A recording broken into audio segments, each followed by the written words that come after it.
karena saat ini sangat susah kita menemukan lahan-lahan kelas 1 yang ada ya seperti daerah kita ini lahan S2 S3 yang kita modifikasi tanahnya menjadi lahan kelas 1.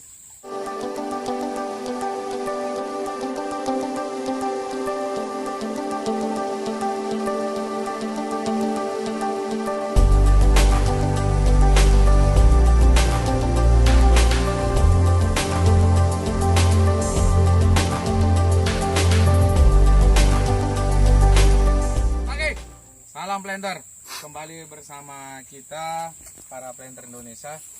Kita adalah planter Kalimantan Tengah. Saat ini bapak-bapak sedang berada di PT Salonok Ladang Mas ya, Bling 5, di mana Bling 5 ini ya untuk lahannya itu dominan berpasir.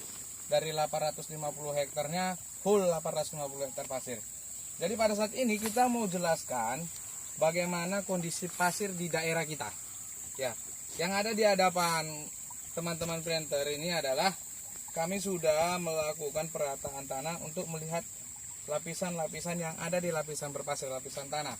Ya, kalau agregat, kalau bahasa keren itu agregat tanah. Jadi yang ini di lapisan awal 0 sampai 20 cm adalah lapisan organik.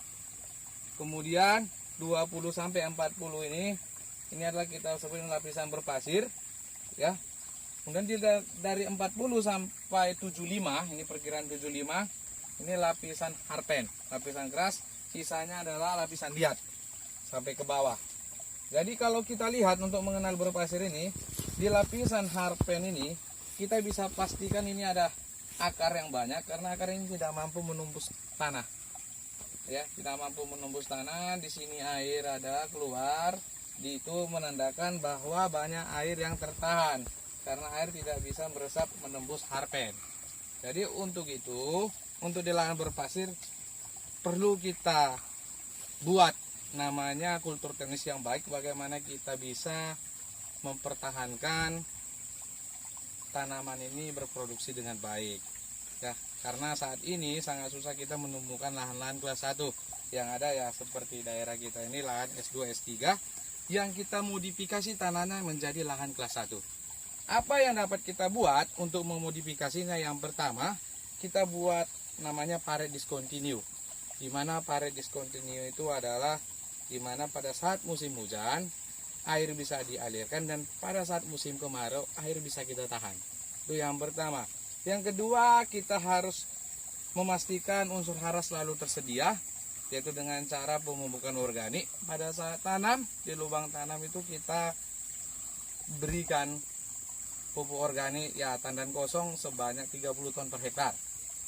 Kemudian nanti pada saat masa tanaman menghasilkan, untuk manajemen kita berikan 60 ton per hektar. Di rotasi pertama itu 30 ton kita buat di pasar pikul ya. Yang kedua, di rotasi kedua kita buat di antar pokok. Jadi begitu, Pak. Jadi untuk yang ketiga, manajemen kita juga menerapkan, karena di pasir itu terkenal porositas airnya tinggi, sehingga perlu dipikirkan untuk manajemen pemupukan yang baik.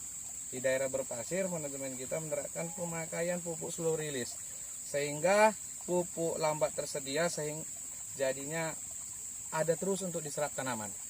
Ya, jadi mungkin itu aja yang bisa kami sampaikan dari Kalimantan Tengah.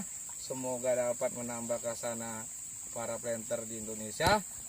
Dan kami juga tidak menutup kemungkinan untuk diberikan masukan bagaimana pasir ini hingga harapannya kita bisa targetkan menyamai yield rata-rata di daerah mineral sampai 24 ton per hektar.